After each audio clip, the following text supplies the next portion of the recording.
Alors, Sean, ça va bien ce soir? Ça va bien, putain? Très bien. Donc, on vient de sortir d'un spectacle de... Motor League. Et puis, est-ce que tu peux me conter ton périple qui t'a mené à Montréal avec ce groupe? Ils continuent à perdre leur bass players, so I guess que je suis bon ami avec le groupe. Puis ça fait longtemps que je vais voir leur show, puis ça fait longtemps que je travaille avec Don aussi sur mon projet solo. Alors, c'était juste un peu un mouvement naturel à un certain point de juste aller, puis on était juste des friends, puis on a décidé de faire un voyage ensemble, puis commencer à jouer dans le band ensemble. Comment est-ce que la route so far?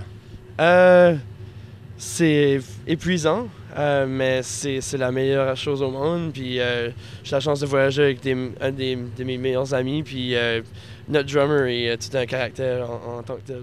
Donc, est-ce que c'est ta première expérience sur la route avec eux? Non, on a fait des tournées dans les maritimes quelques fois pour des périodes de comme 3-4 jours habituellement. Mais là, ça, c'est la première fois que je vais pour une période si tant extensive. Puis si tant loin aussi. Time to burn down. Time to burn down. Time to burn down. Let's go! La scène locale à Moncton, comment ça se passe par là? Ça se passe, c'est petit, puis c'est vraiment une bonne communauté à un certain point. Tout le monde se connaît, puis tout le monde, il y a comme une message board comme online que tout le monde va dessus, puis suit la scène de ce côté-là, puis tout le monde, c'est comme, il y a les bars principaux que toutes les bands qui viennent en ville, qui passent, comme les bands en tournée, puis ces choses-là qui passent, puis je veux dire, ça garde des choses intéressantes pour des nouveaux groupes et des groupes qui viennent en ville, qu'il y a déjà une scène, puis quand ce que tu ouvres pour des bands locales qui est déjà connu, ben, ça facilite les choses quand tu viens pas de la ville nécessairement.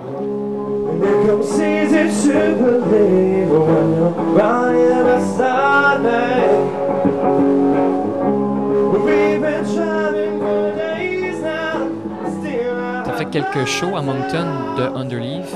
Comment la foule réagit à ce matériel-là?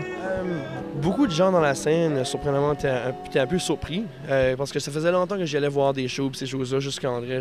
J'allais pas nécessairement comme de l'avant avec jouer nécessairement dans les bars avant que je connaissais un peu mieux la scène avec le monde qui travaille dedans. Alors, quand le temps est venu, j'ai juste décidé d'envoyer une chanson pour appliquer pour un festival local, puis j'ai eu la spot. Puis depuis ce temps-là, j'avais déjà fait en masse d'amis dans la scène, puis le monde aimait bien ça. J'étais un peu surpris de voir que je pouvais chanter, ils savaient pas que je jouais de la musique nécessairement. Puis c'est ça, ça a commencé avec Underleaf, puis après ça, j'ai commencé à jouer de la batterie avec Speaker Scam, puis là, ça a quand même été de là.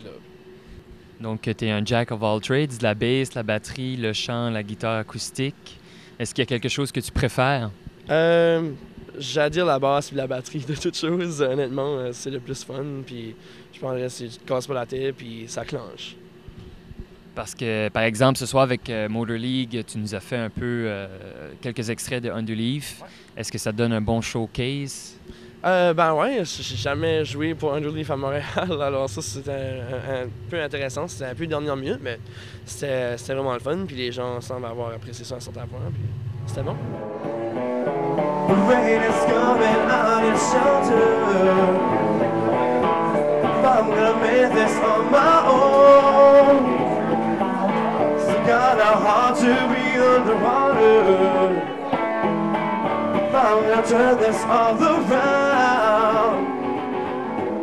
Est-ce que vous avez du support du côté local?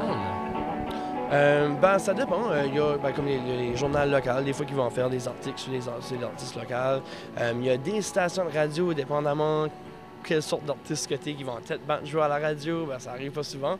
La radio étudiante qui est à l'Université de Moncton est vraiment bonne pour faire jouer des artistes locaux, puis faire la promotion pour des événements qui s'en viennent, comme au courant de la semaine. Puis eux aussi ont des shows là qui invitent des artistes locaux à y aller des fois aussi, c'est vraiment une bonne vibe. Et du côté de nous, les spectateurs, est-ce qu'on peut vous encourager? Quelle est la meilleure façon? La meilleure façon, c'est de venir au show puis fucking marcher avec nous autres, puis venir tout trempe de sueur avec nous autres, puis je sais pas, si vous aimez la musique puis vous voulez l'écouter de nouveau, acheter des CD, de la marchandise, ça aide à payer le gaz puis nous aider à revenir. Puis, je sais pas, n'importe quoi va aider, puis juste venir fêter avec nous autres, c'est déjà en masse, ça, c'est vraiment le fun quand le monde vient. Parce qu'on parlait de la route au début, tu nous disais que c'était un peu difficile. Vous couchez pas dans des hôtels 5 étoiles, là. Non. Définitivement pas ce genre de groupe-là. Pas encore, en tout cas. On peut bien rêver, mais peu importe comment fatigué puis comment comme la manque que tu peux te sentir, quand ce que tu tapes le bar puis tu sais que tu vas jouer, on dirait que c'est comme un autre mode que tu tombes dedans puis tu le fais. Ben, autant rough que ça peut être, on est très content que tu sois venu nous voir ce soir, Sean. Puis on espère se revoir. Ah oui, bien sûr, n'importe quand. All right, thank you, man. All right, Good. Yeah! Une des femmes dans l'avion était juste comme ah ouais, je connais le pilote, tu sais, il vient de Halifax, tu sais, jusque d'autres pilotes, tu sais, atterrisserait pas, là, ben lui il fait son atterrissage puis il care pas.